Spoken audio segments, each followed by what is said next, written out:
Naku, Agosto pa lang, tuloy-tuloy na ang ulan. Wala pang bagyo to ha, habagat pa lang, pambihira, eto na tayo, talagang bahang-baha na. Pero sabi ng palasyo, hanggang tuhod lang. Ang tanong, kaninong tuhod yan?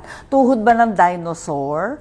Tuhod ng elepante? Kaninong tuhod? Nako, lampas taon na ang baha, wala pa rin nangyayari. Itigil daw yung investigasyon ng flood control.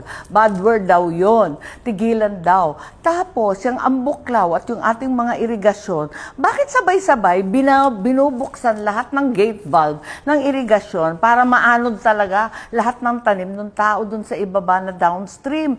Wala man lang nag-iisip.